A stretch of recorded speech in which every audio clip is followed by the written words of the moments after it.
Good afternoon. Today is Monday, the 8th of April, 2024, just after 1 o'clock. Welcome to UK Column News. I'm your host, Brian Gerrish. I'm joined by Mark Anderson. I'm joined by Professor Diane McAdie. And I'm also joined by our old-standing guest, James Roguski, who will be giving us an update on what's happening with the WHO treaty. But we're going to get kicked off today with an update, a general look at what's happening in Ukraine, and we'll also touch on a little bit of what's been happening in Israel. But of course, Ukraine as a war zone, which is causing major pushback around the world. Let's have a little look at what Zelensky's been saying, because more or less he's taken as the spokesman for the whole event. And the headline here, which I've taken from the Kiev Post, is Ukraine to lose the war if UK Congress withholds aid. But if we think about it, this war's already been lost by Ukraine. It can only function due to the financial support and the munitions being put in by the US, the UK and the EU. And of course, all that is doing by dragging the war on is creating more and more casualties, particularly on the Ukrainian side, because they're taking heavier casualties. But also, of course, the Russians are suffering casualties as a result. So the war is over, or it would be if the West would stop pouring gasoline on the fire. Now, here's what Zelensky had to say. He said it's necessary to specifically tell Congress that if Congress does not help Ukraine, Ukraine will lose the war. And this, of course, is Zelensky getting very distressed because he knows that the vote for more money is not having an easy passage on the American side of the pond. And without that money, his war effort is simply going to collapse overnight. But of course, he also comes out with a warning. This is the scare tactics which Zelensky is constantly being used.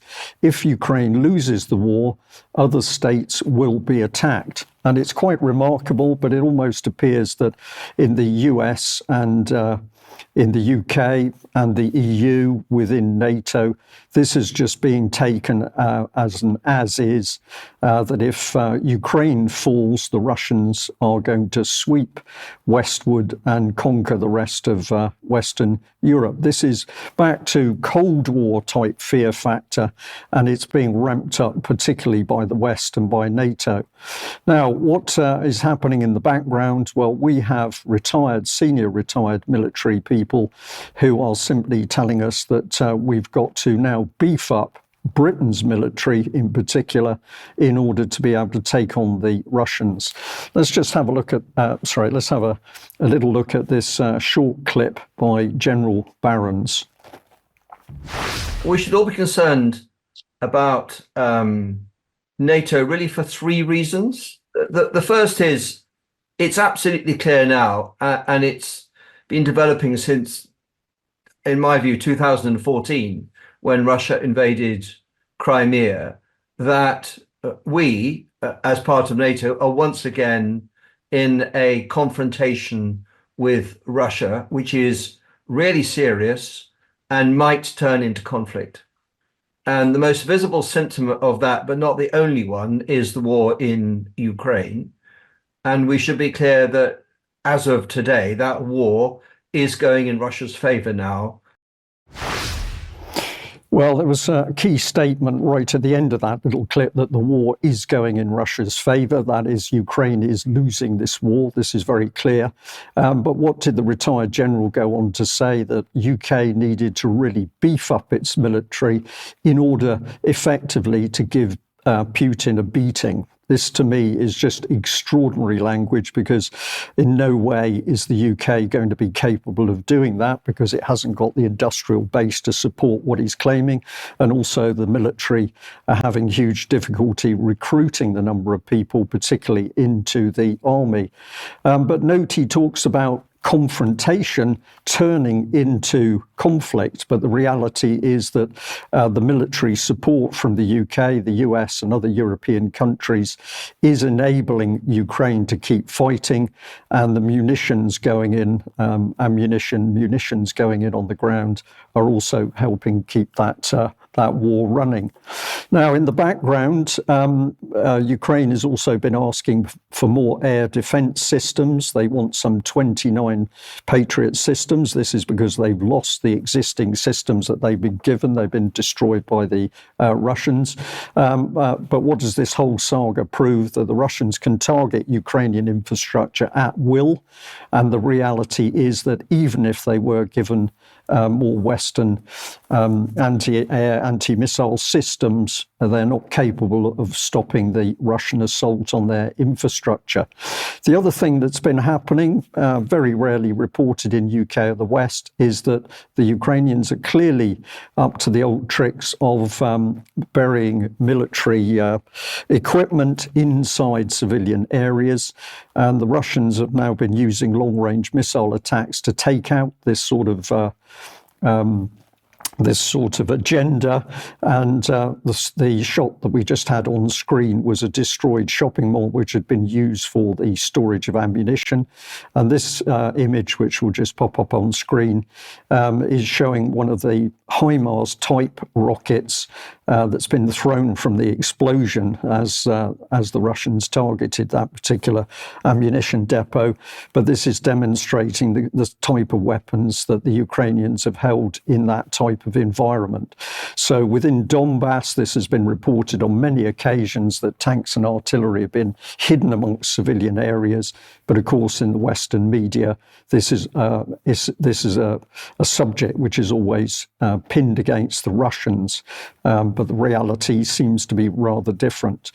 Now, the other thing that we know is that inside Ukraine, Zelensky and his generals are desperate for more manpower. This is due to the losses to date. And the tragedy is that they're going for ever younger, ever older people. And I chose this little video clip here because it's quite poignant when you look at the youth of the individuals concerned in this bus. This is where the Ukrainians have now got. So I can't call them boys, young men, but also women are being drawn into this proxy war. And of course, this is not going to do the Ukraine any good, or it's not going to keep Ukraine operating as a nation state. It is destroying the future of Ukraine for the proxy war, which the US and the UK are so keen to wage in order to try and drive regime change in Russia. Now, if we have a look at some of the reporting from within Ukraine, the Kiev Post here, Ukraine's global voice, it calls itself. I've marked with a red arrow that we've got, we'll just move that a little bit quickly, but the blue box is showing the Ministry of Defence reports from UK. This is their Twitter. And my point here is that it's alongside completely different opinion. And we're going to have a look at some of this opinion and try and explain what's happening. But here is the article, the unseen, if we can just, okay. Sorry, we've switched slides a bit quickly here. Here's the unseen crisis, Russian soldiers' desperation on the Ukrainian front lines. And basically, in this article, which has no evidence shown to the reader at all, Russian soldiers are holding grenades to their heads, and if they think they're going to be hit by a Ukrainian drone strike, they're apparently going to kill themselves using those grenades. Now, this is the story that's been put forward by this gentleman, Casey Christie, but no actual evidence. He just says that he's been watching a lot of videos from the battlefield, and this is his opinion. But a very interesting gentleman, because if we look at the next article that he's got, he's talking about this. It's time for an African solution to Russian mercenaries in Africa. And what the article talks about is Ukrainian mercenaries actually standing up against the Wagner forces the Russian forces in Africa. And he says the Ukrainians should be commended for recognizing the importance of countering Russia in Africa, a position that seems to be uniquely theirs. So what's the solution? So his solution is this: while the Expeditionary Corps entices with the illusory promise of quick fixes or sales pitches touting regime survival packages, a far more sustainable and legitimate approach lies in the establishment of an African private military company. So it's quite remarkable that this man is clearly advertising for mercenaries in order to get Ukrainians to join up, in order to go and join a private military company in Africa. This sounds like deep state spook work, but it's very difficult to get a grip of this man, because who is he exactly?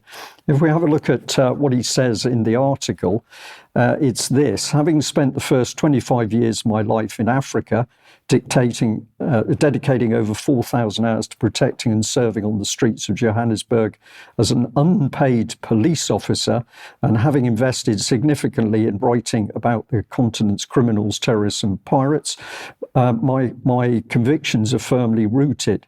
So what is the solution? And if we go on through, experience, he says, has reinforced a belief that crystallized over a decade ago during a, quote, security conference in Portsmouth, England. There, the pressing issue was how to address Somali pirates off the Horn of Africa who were hijacking entire ships and securing millions of dollars in ransom. So this man appears to be a unpaid police officer for the bulk of his career, but he's having meetings discussing piracy in UK. And at the time those meetings were taking place, the UK column was informed that that was absolutely with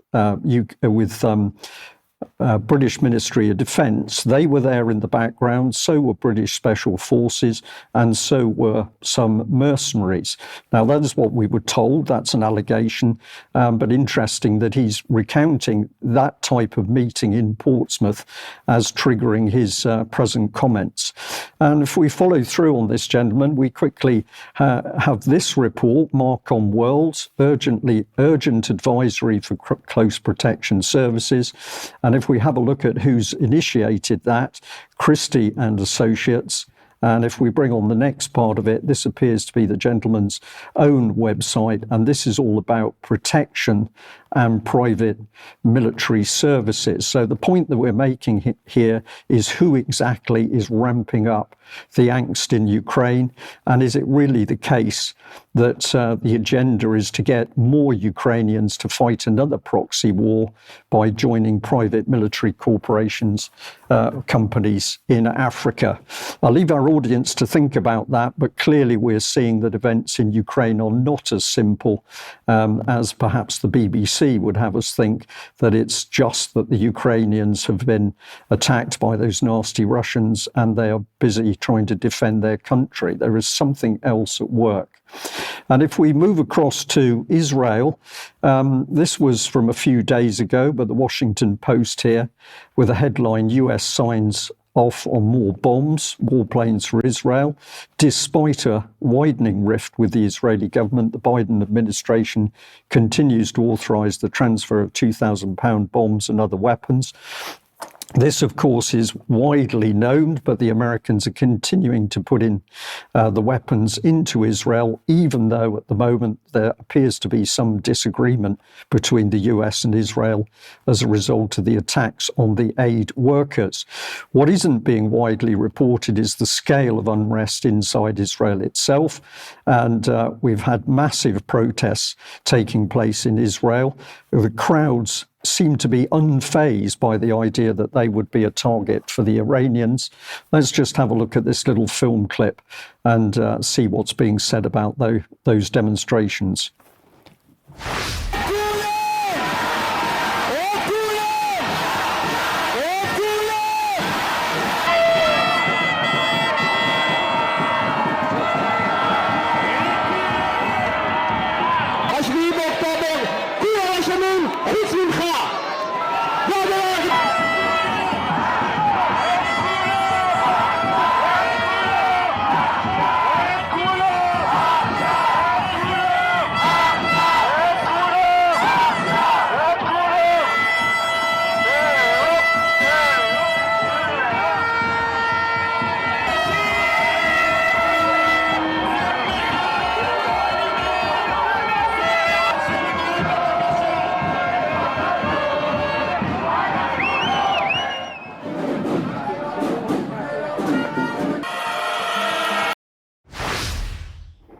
So a large demonstration, clearly some violence. The crowd, what were the crowd after? They wanted the hostages returned, which is completely understandable, but they were also protesting about the conduct of the war by Netanyahu, and many of them were calling for him to step down. So protest in Israel at what has happened following those Gaza attacks. Now let's have a look at this clip from David Cameron. Of course, is supposed to be doing good ambassadorial work in order to calm things down and obtain peace. Let's hear what he had to say. On October the 7th, Hamas carried out the deadliest attack on the Jewish people since the Holocaust. 183 days later, Hamas still holds over 100 hostages. Today, our appeal is as strong as on the day they were taken. Hamas must release them, every one of them, right now. We know little about the conditions of their captivity. We cannot even be sure who is still alive. But we know who they are. 2 British nationals and the citizens of many other nations, students and festival goers, construction workers and a historian of the Holocaust, parents, children, loved ones. The Prime Minister and I have met the family members of many hostages.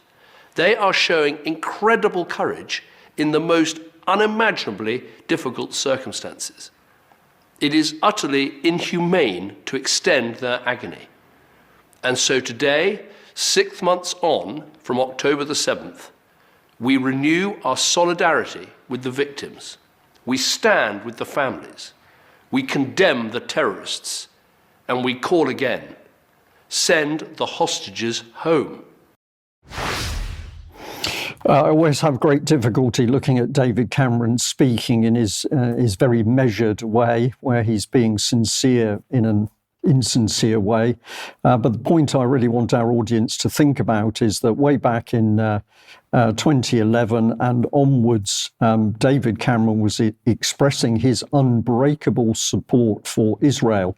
So when we see David Cameron talking about Israel, who is he actually talking for? Who does he represent? Does he represent the people of UK, or is his priority the people of Israel?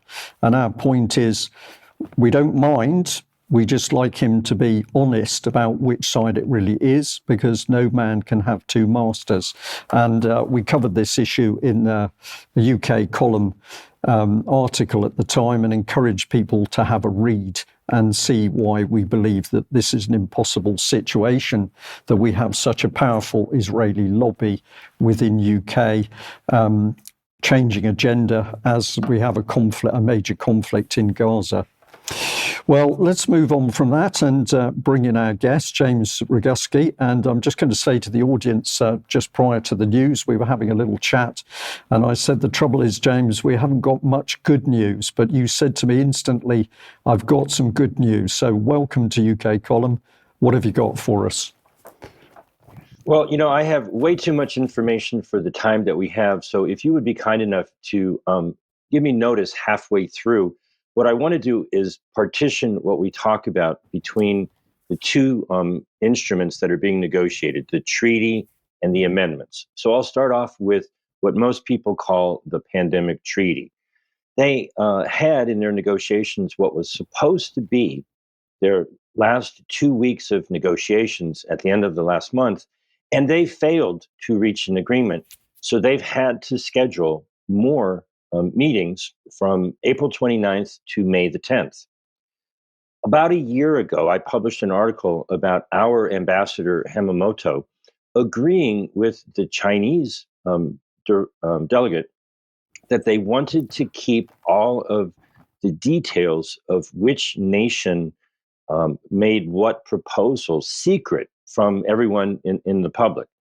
Well, I published a leaked document, or I should say I republished a leaked document. It was first published by KEI Online and Politico, which is a 110-page document that details what each nation has suggested as text edits to what they did in their last negotiations. Is they had a 29-page document They were hoping to end the negotiations after 2 weeks, but instead, the nations made over 5,000 text edits, and the document ballooned from 29 up to 110 pages. They're having a little bit of difficulty reaching agreement. And I want people to understand that the treaty is really not what most people think it is. In my view, it's a trade agreement that has gone, really in the wrong direction. They want to invest billions of dollars to go looking for pathogens with pandemic potential so they can bring them into a WHO coordinated laboratory network, hand them over with the contract so that the pathogen access that would then proliferate, these dangerous pathogens all around the world with all the different laboratories, would only be given in return for benefit sharing, the pathogen access benefit sharing system. This is a money-making venture that would end up resulting in speeded up regulatory approval by the WHO to determine whether or not jabs and tests and things are, acceptable. And then the WHO would be in charge of a distribution and logistics network. This is a business deal that I feel is akin to any kind of, corrupt cartel. I've dubbed it the new OPEC. OPEC is the oil producing and exporting countries, but this is really the Organization of Pandemic Emergency Corporations. What they're doing is trying to build out the fear-mongering mechanisms, the infrastructure, so that they can always be telling people there's an emergency, there's an emergency. And so it's the Foreign Commonwealth and Development Office, your good friend, David Cameron, who is really in charge of this, because what this really is taking billions of dollars from the wealthier nations of the global north to invest in the pharmaceutical hospital emergency industrial complex in the global south so that they can distribute the manufacturing geographically, and oligarchs in poor nations can turn a profit by scaring the daylights out of people in their nations, because there's a lot of black and brown people that they didn't jab the first time around. Now, that's a summary of what's going on with the treaty. That's excellent. And I'll keep going. If you well, I'll just give you the introduction to do it. So that's what they're up to, but you're finding that they're not meeting all their timescales, and you've now been able to look at information which they prefer to have hidden. Is that correct? That's correct. Everyone can view that information at stopthetreaty.org. And if you like, I'll keep going with the other negotiations, the amendments. 4 weeks ago, actually a little bit more than that, I obtained a similar document for what is being negotiated with the amendments. Now, for me, that was kind of like the Holy Grail. I was actually looking for a new version of the treaty, and I stumbled upon this document on one of the Geneva organizations that's, part of the inner circle. They get access to the things that we're not allowed to see. And so you can find that document on rejecttheamendments.com. So the first one was stopthetreaty.org. This is rejecttheamendments.com. And again, what's in the document is dramatically different than what was presented originally a year ago. And I want everyone to understand all of the information that we've ever been allowed to see is a year old. And so after a year's worth of negotiations, I got lucky and I found the February 9th negotiating text. Now, I know we don't have time to really get into this discussion, but the difference in terminology between the word isolation and quarantine, the common language understanding of those words, if you read the 2005 definition of those words, it's exactly the opposite of what most people think. Isolation is what most people think, well, I'm going to go hide in my room somewhere. And quarantine, most people think, well, if someone's sick, they put them in quarantine. But the legal definition in the 2005 IHR is exactly the opposite.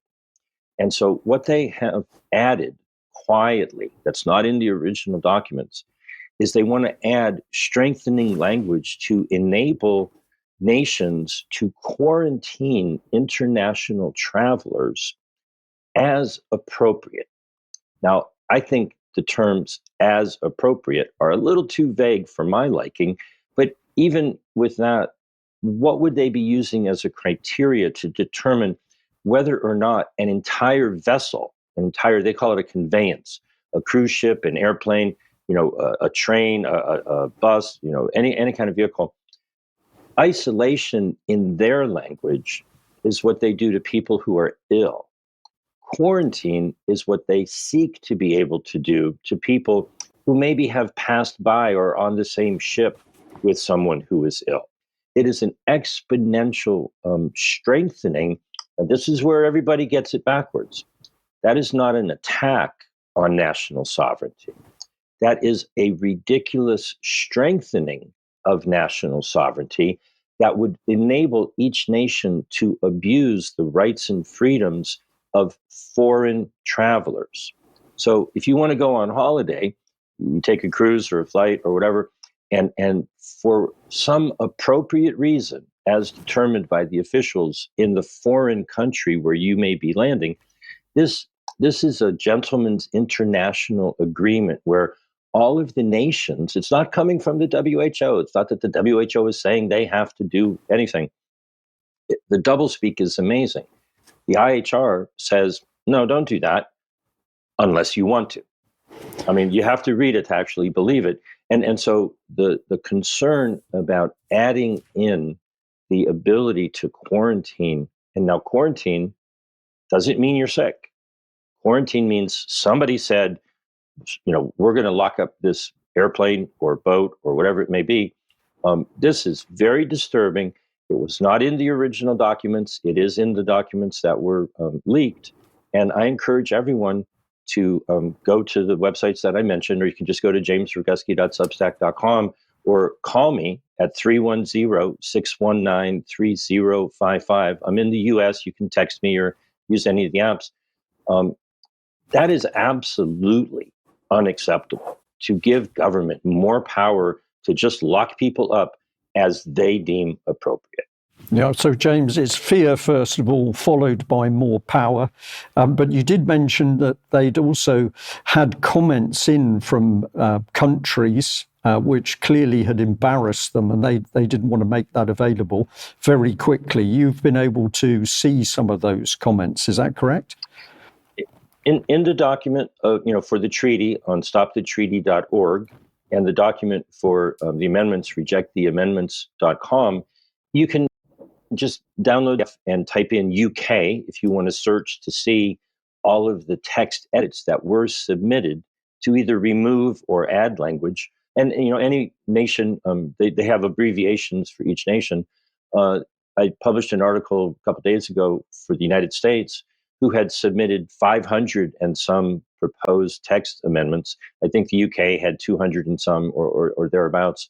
So you can see what they don't want you to see, what they have been submitting as text languages from the United States, and I believe it's similar for the UK and the EU. Very, very, very much of it is in support of protections for the pharmaceutical companies, just basically, in short, to protect their profits in these negotiations. It's not about health for the people. This is a transfer of wealth, from poor people in rich nations to rich people in poor nations. James, thank you very much. Well, let's bring Mark Anderson in here, because Mark's got a segment on the WHO. So, Mark, welcome to UK Column News. Fascinating update from James there. What's your thoughts? I say maybe Jim could share some contact info with the Office of Global Affairs of DHHS, and I'll have some contact info for the U.S. Senate, et cetera, coming up here momentarily. But as a registered reporter with the WHO's press conferences, I've been following what Tedros in particular has been saying. I covered a March 21 press conference that I reported last time I was on here 2 weeks ago. Well, March 25th, the Director General of the WHO, Tedros, addressed the interparliamentary Parliamentary Union, a rather obscure organization founded in 1889. And I would note that interparliamentary, of course, the prefix inter means between or among. So he's trying to insinuate himself among national parliaments that are members of the IPU. So it's very strategic and tactical what he's doing. And here's some of what he had to say to the IPU March 25th. On this one, he said, "We cannot forget the painful lessons the pandemic taught us and the scars it left. More than 7 million people lost their lives to COVID-19, allegedly. And those are just the reported deaths. We know the true number is much higher. The pandemic also caused, as you know, significant social, economic, and political upheaval." Of course, so much with many power brokers, Tedros included, is in what they don't say. He never mentions any hint that the jabs, the injections, the MHRA injections, mRNA injections could have caused any harm or illness or deaths. That is completely off the page. It's never spoken of. So that's cause for alarm right there. The hubris that, or the misdirection there, that only COVID-19 brought about deaths and the jabs could not possibly have had anything to do with that. And then he goes on to say on that same slide, the key issue now is whether we will learn the lessons the pandemic has taught us so we don't repeat them the next time. Again, notice the irony in what he's saying. The lessons of the pandemic included, of course, the dangers of these injections, and that's still being largely covered up. And of course, he always says this, and there will be a next time. The next pandemic is a matter of when, not if. So very interesting there. Moving on from there, he had this to say: the pandemic agreement aims to address the gaps and challenges all countries face and to ensure we're better prepared for future pandemics, of course. The new agreement would be an instrument of international law, similar to the many other accords and treaties the nations have agreed, the Geneva Conventions, the Nuclear Non-Proliferation Treaty, and the Paris Agreement on climate change, and so on. The mention of the Paris Agreement is rather interesting. However, there are two major obstacles. He mentioned this at the press conference and to the IPU. Obstacles to meeting that deadline of approving the pandemic agreement. The first, he says, is the group of issues on which countries have not reached consensus. James just alluded to that. There's been some snags and some delays, and that buys time for, of course, those that are very skeptical of this treaty and the IHR. And then he went on to say this: the second major barrier is the litany of lies and conspiracy theories about the agreement, that it's a power grab by the WHO that will cede national sovereignty to WHO and give it the power to impose lockdowns or vaccine mandates on countries. Unfortunately, he added, some of these lies have been spread even by members of parliament and in some cases heads of governments. Let me be clear, his claims are completely and categorically false.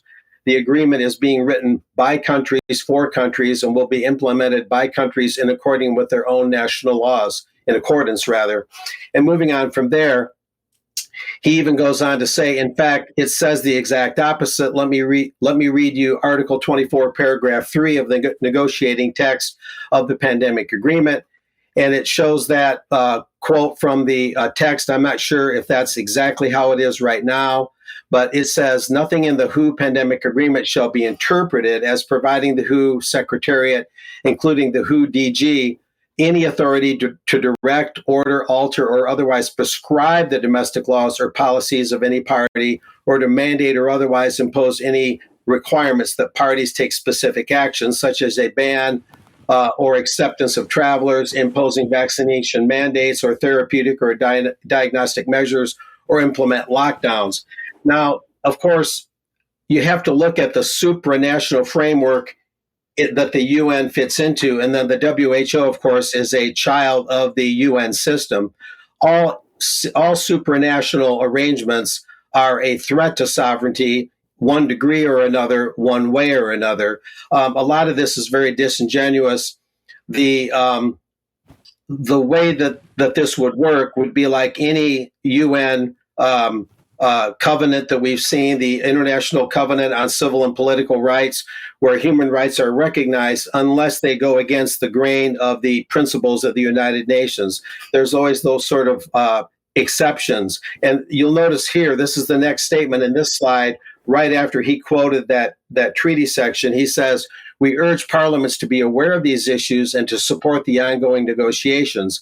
The pandemic agreement," listen to this closely, "is the cornerstone of a new, stronger architecture for global health security that the WHO and member states are building. This includes key actions for stronger governance, stronger financing, stronger systems and tools, and a stronger WHO." So the WHO is seen as gaining power from this. So this is very typical of the shifty language you find that is replete in UN covenants and even in the UN Charter itself. And if you think about the International Organization for Migration, which I cited recently on WHO, and also a UN report going back to the year 2000, we found quite recently that those documents are instrumental in the migration invasion at the U.S. southern border, and that the presence of UN personnel and UN documents was found along the route going all the way from Ecuador up to the southern border. So the UN is notoriously found to be involved in actions that tend to diminish U.S. sovereignty, and the southern border is a great example of that. Another was the Korean War, the first UN war that was fought from 1950 to 1953. And since then, the U.S. has not declared through Congress wars at all. And by the time we got to Desert Storm and Desert Shield, the UN Security Council was pretty much in charge of the coalition against Iraq and the movement of military forces. So a lot of sovereignty was lost there as well within the UN system. And this last slide, among the last slides anyway, is something that some people find ineffectual and maybe just symbolic, but it's just something I discovered in listening to some other videos on this matter.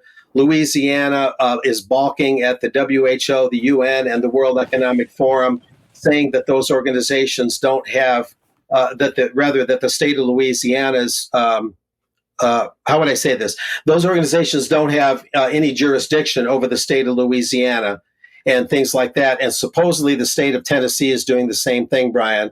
There's a lot to unpack here, but these are just some of the latest developments. People can go to, as this next slide shows, you can go to the parliament.uk website to contact the House of Lords and House of Commons to share your concerns about the treaty and the regs. Of course, Jim's got a more direct route through the DHHS. And then here you've got the U.S. Senate. The main number is 202-224-3121. You can ask for any senator by name. But the main thing here is Senate Bill 444 by Senator Ron Johnson of Wisconsin. That bill has been dormant, strangely, for over a year. And it called for recognizing the WHO Pandemic Accord as a treaty.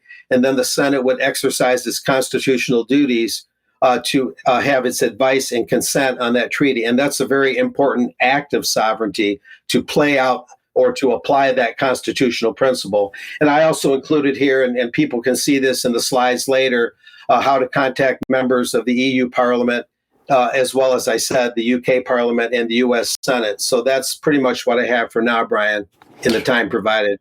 Okay, Mark, thank you very much for that excellent run through. James, we're running over at the moment, but just 20 seconds. Is there anything that you'd like to specifically comment on that Mark's covered there? The local tyrants that abused your rights over the last 4.5 years didn't need any amendments or didn't need any treaty to do what they did over the last 4.5 years. So the core battle is still local. You know, whatever they did to you in the past, they did by confusion and such. The amendments, you have to be concerned about expanded quarantine of international travelers, and the treaty is a trade deal to take money away from your country to give to oligarchs in poor nations so that they can make more biological weapons to jab the people they missed the first time around. Okay, thank you very much. Not something that's going to prevent the next pandemic. They're going to try to profit from it. Okay, thank you very much, James Roguski. Let's move on to the subject of the abuse of children. I'll put a comment here that if we have governments that can't protect our own children, those governments are capable of doing anything anywhere in the world. That's my personal opinion. Let's bring on Professor Diane Rasmussen McAdie. Diane, pleasure to have you back with us, and you've got an update on the Fenethy women for us. Thanks, Brian. Yeah, it's great to be here with you today. So just as a reminder for anyone who may not have been following the Fenethy case since UK Column started covering it early last year, there are a group of women who were abused in care, in residential school care, from around 1960 to 1991. There is an ongoing petition that's very active, lots going on. So just as a bit of an update, let's play the short video from STV News, which captures some highlights from the Petitions Committee meeting in March. Why are you guys here today? You have obviously been campaigning for justice for a while. So what is it that brings you to Holyrood today? We just want to be heard. Again and again, we've been here before, and we'll keep coming until they hear us and take some action. So the more politicians we can get on board, the stronger our case is. So that's really why we're here, to be heard and seen, and we will not go away. So that is actually a clip from the podcast that the four of the leaders of the Fenethy group did on the day of the Petitions Committee meeting. They were obviously very angry, and as they said, they really just want to be seen and heard. The petition is for the purpose of being able to apply for the redress scheme with the Scottish Child Abuse Inquiry, which to date has spent over £72 million, mostly, I think, on legal fees to protect the Scottish government. So here we have the official report, which is available. The link will be in the show notes, covering the transcript of that meeting. And you can also see here, just out of interest, as a side note, that two of the other petitions under consideration is one on thrombosis and one on sudden cardiac death. So referring back to James's and Mark's segments, I wonder why that might be. After this, we have had a lot of media participation immediately following the Petitions Committee meeting. So in addition to this transcript, as you'll see here on the next slide, we've got a couple of just screenshots of some issues around what we keep being called Fenethy House instead of Fenethy Residential School.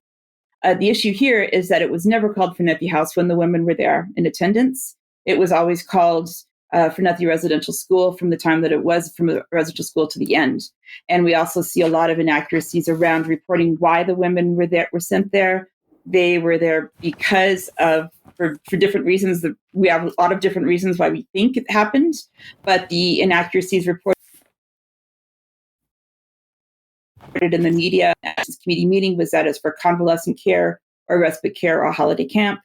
It was actually none of those at all whatsoever. There are different reasons why women were sent there.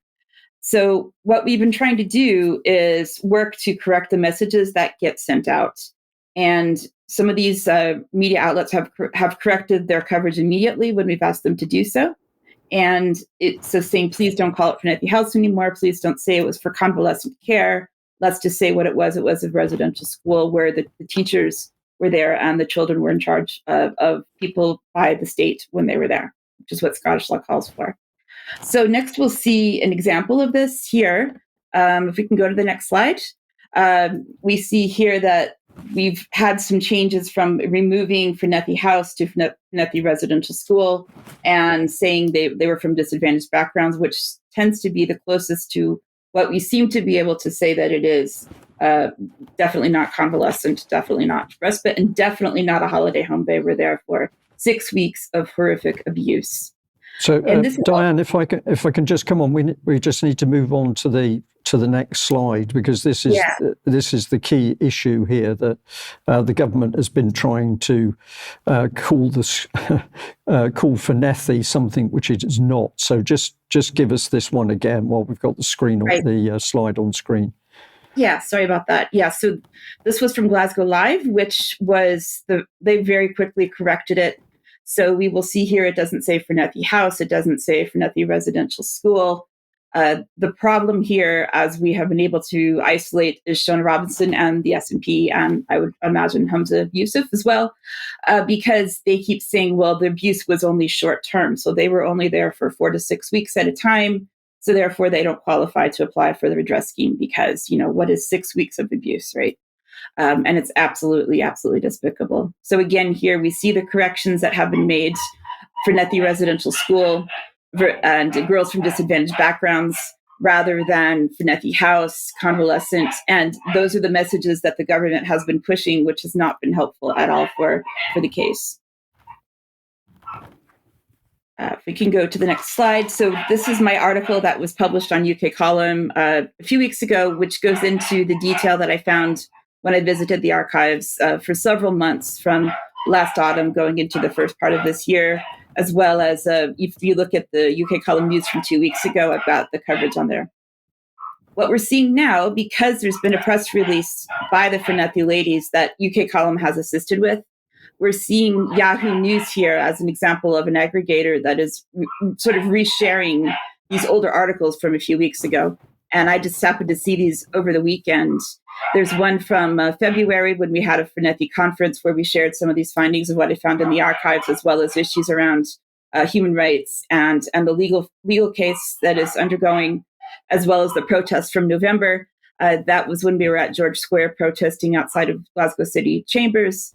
And that's me in the yellow raincoat looking like, as my husband called it, a waterproof banana. But I did not provide that. That was from one of the ladies. So if we go on next here to the next slide. This was from the Sunday Mail from last Sunday. So it's the biggest newspaper in Scotland. We had a full page of coverage about what was going on with the case. Most of this article was directly quoted from the press release that the ladies put out. So we sent it out to multiple media sources. And this next piece here is from the Brian Whittle, who's one of the MSPs who is in support of the women, has been from the very beginning, along with some of the other MSPs. So we can see here that his officially submitted evidence in support of the petition says that the education bill and a lot of legislation before this throughout Scotland, in the acts before this, as well as when the women were sent there, is that they do act in loco parentis in place of the parent, which basically means that anything that happens to the children when they are in school is the responsibility of the state, the teachers, the staff, whoever was there. And so therefore, Brian Whittle's conclusion is that because of this, the government is potentially violating the laws from the UN Convention of the Rights of Children by excluding abuse victims because they were abused just the same as anyone in long-term care or any other sort of school situation. Just because they were in short-term care doesn't necessarily mean that they should be excluded. Actually, they shouldn't be. So we have some activity going on social media. If you want to follow our Twitter account, we are at Finethi Ladies on Twitter/X. So we've been reposting a lot of the media and trying to target some activity towards Hamza Yusuf and Shona Robinson. Brian has done an excellent job of contacting Shona Robinson and the SNP and Hamza Yusuf through several tweets as well.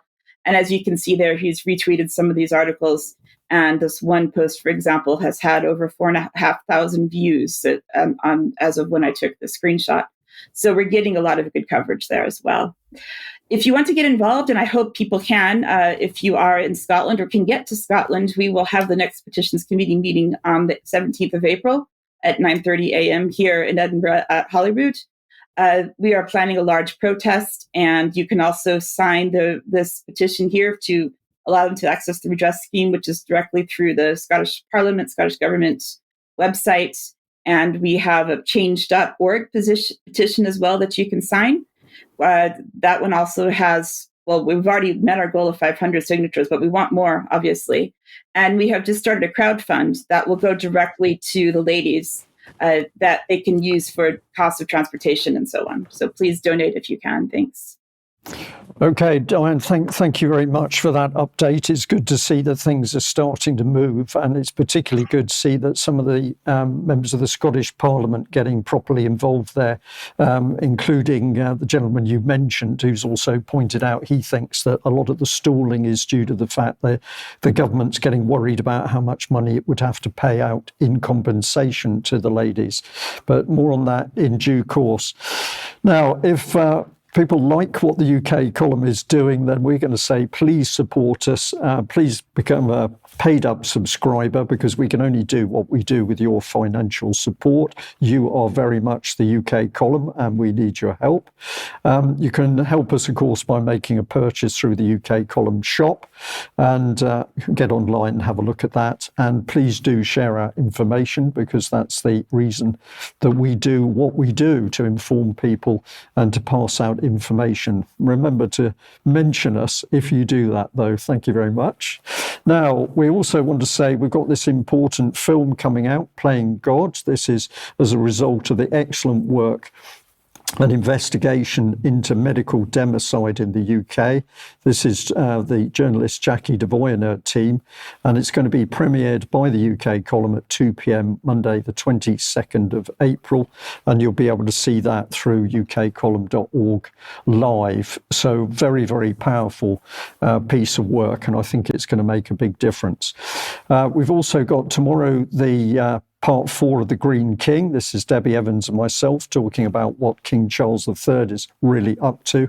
Encourage you to have a look at that at 1 o'clock. We've had many emails from people thanking us for this and telling us that it's really changed the whole way that they're thinking about the royal family and King Charles himself. So do join us. We've got an advert here for an event, Society Controlled or Free. This is Thursday the 11th, 4:45 to 9:30 p.m. at the Emmanuel Centre, which is 9 to 23 Marsham Street in London. Tickets, the early bird tickets, that is until today, is £20, and then it's £25, and you can book via Eventbrite. Okay, thank you very much for that. And as I say, if you are not a full supporter of UK column, perhaps you consider doing that, because it's really our members that keep us going. Mark, let's bring you back in, because you are here to report a bit more on the Council of Foreign Relations and what they've been updating. Yeah, this is, of course, the former Chicago CFR. It's now called the Chicago Council on Global Affairs. And there's a couple things upcoming that I'll be covering virtually in real time, as I've been doing with the WHO press conferences, to keep the firsthand news flowing for UK column as a general assignment reporter.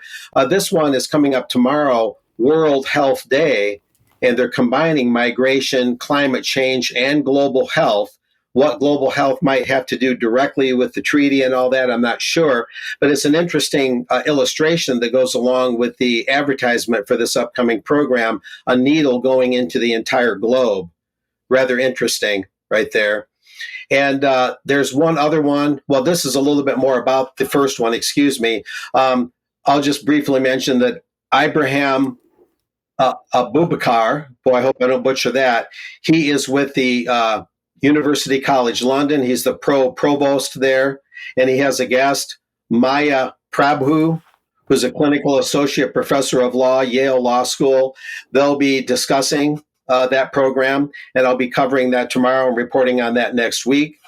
It says here, just to describe it briefly, a critical nexus exists between migration, climate change, and global health.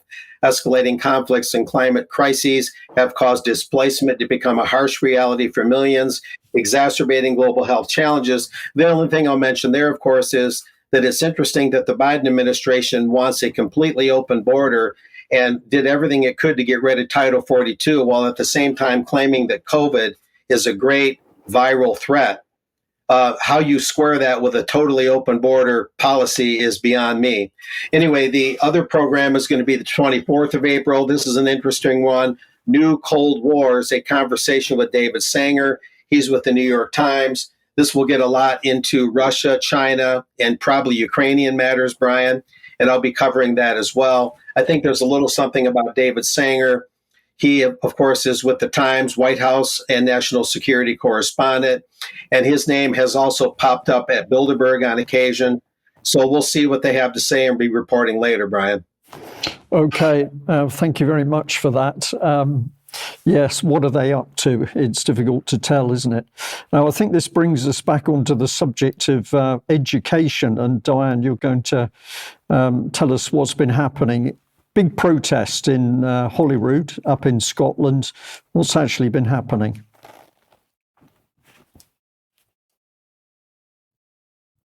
Have we lost you on sound?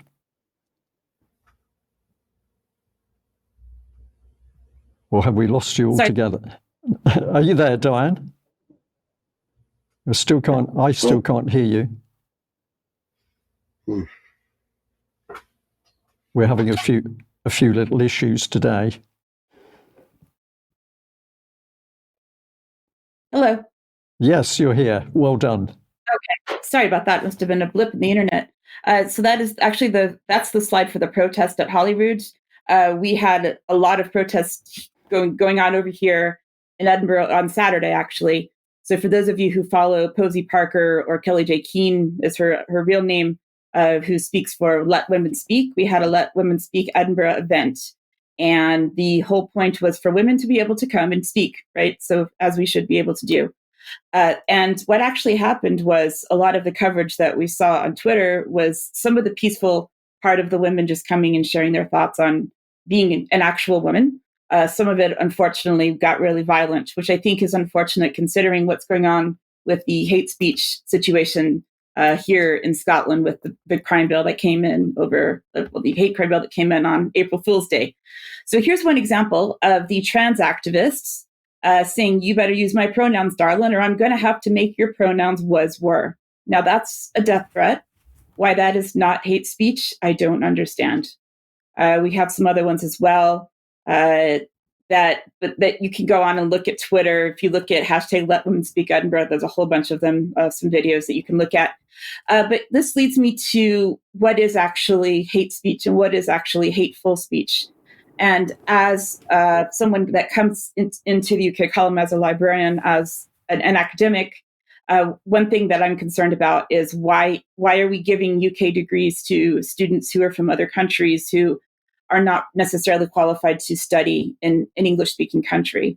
And this was an article from last week from the Times Higher Education, which covers this very issue around what's going on, why it's difficult for us as staff, that basically we're doing this for the benefit of the universities to bring in as much money as possible because overseas students pay more money to be at university. And he goes on in this article to say, in the West, we talk about decolonizing the curriculum, but we invariably regard our educative model as superior when we export it to new overseas ventures, meaning that the students that we bring in from other parts of the world are very different from here, and we don't necessarily work as much as we could to make them feel like they are able to complete courses well in the UK.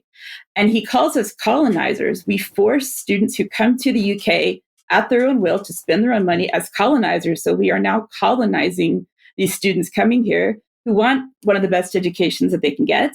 And we force them and the students and apparently the academics that we hire from other countries to teach and learn in English, inviting miscommunication.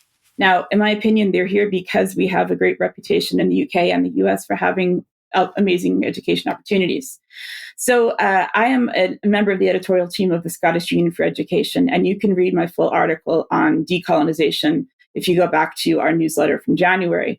And a lot of people want to know, what is decolonization? What exactly does that mean? So it operates on the belief that everyone who was not white is disadvantaged because they are not white, imitating Hamza Yusuf, white. That white people violently colonize non-white societies and force them to become westernized, and that white people, the colonizers, are the oppressors or the settlers, and non-white people are the oppressed. So, going on from there, the former British Empire is presented as a prime example of colonization. Some left-leaning academics, myself not included, believe that white people must acknowledge their white guilt and compensate non-whites for their white privilege by decolonizing. Decolonization does not involve other characteristics that some academics identify as marginalized, such as gender, sexuality, socioeconomic status, or disability, only whiteness. So where do we go from there? So here's a short video from the UK education, the Students' Union for Education, talking about decolonization. And I apologize in advance. I should have a trigger warning on this video, but please go ahead. Hi, what are you looking for? I'm looking for a library that teaches me about decolonization, gives me resources to learn, and connects me with other keen campaigners. You may not find that here, but I know a place.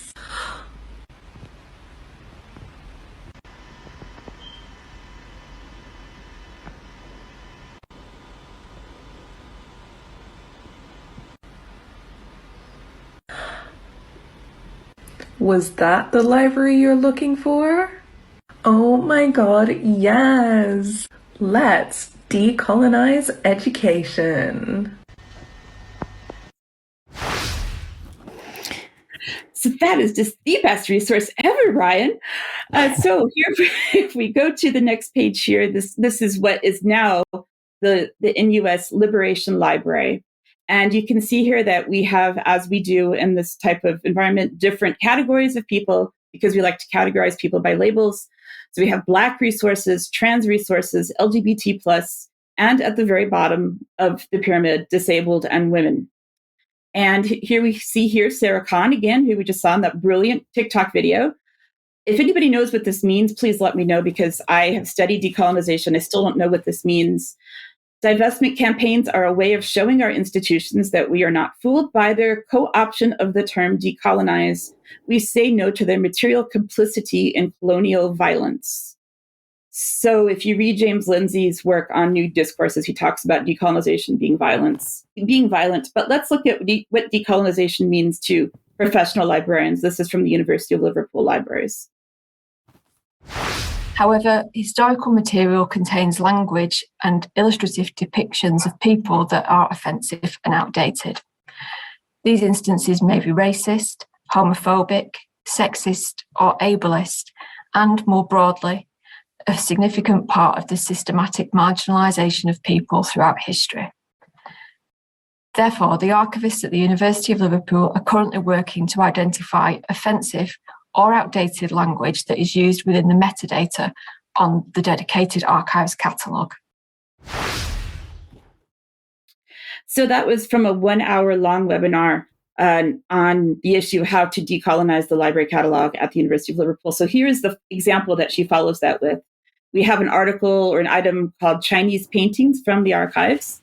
The original term was costumes, male and female Chinese costumes. So that was offensive. So we changed it to, big reveal here, traditional dress, which is less offensive or not offensive compared to the word costumes. And we include a note at the bottom explaining that it has been edited to remove historic information and or terminology that is offensive and or outdated. So that is what's being considered offensive or non-offensive under the rules of decolonization in universities. However, also in the library profession, we have the Rainbow Book List, which is not offensive. In fact, it is highly promoted. This is from the American Library Association's Rainbow LGBT Club. And the Rainbow Book List is something that they produce every year. One of the numbers from 2024, the top 10 for young readers, is a picture book. So it's meant for children before primary school, called Granddad's Pride. Granddad's Pride is created by an author called Harry Woodburn, who is, of course, a they, them. And we see here, they go to a Pride festival, and we see two men kissing, one of them wearing leather bondage gear. So this is what librarians are using as an argument against censorship. Oh, we can't be censoring what people read, but at the same time, we're censoring the word costume and replacing it with traditional dress to avoid being offensive. So in my opinion, Brian, on behalf of my entire profession, I apologize. Well, Diane, you didn't do that because you're doing a sterling job trying to expose what's actually happening. But if we sum up what we've had in our news today, of course, we've got the immense fear that the conflict in Ukraine and also in Israel, Gaza, is causing in many people. We've got dictatorial bodies such as the World Health Organization telling us how they're going to take control in a pandemic. And if somebody thinks that they're going to be standing up to speak out about what's going to happen, well, they're going to change your language so that you can't, or in fact, via the Online Harms Bill, we're going to be saying, no, you can't speak out because that's an attack on another person. So it's pretty obvious what's going on. It's got different facets, but of course, what is the best way to start to deal with what's happening? It's to expose it and talk about it. We're going to have to end the news there. We did have some other material, but I'm going to keep that for another day. And I'd just like to thank James Roguski very much coming onto the news today to give us an update. I'm not sure whether you can join us for extra. If you can, James, that would be very welcome. So we'll end the news there. Thank you all for joining us wherever you are in the world. And if you're a member of UK Column, we'll have extra for you in a few minutes. Thank you. Bye-bye.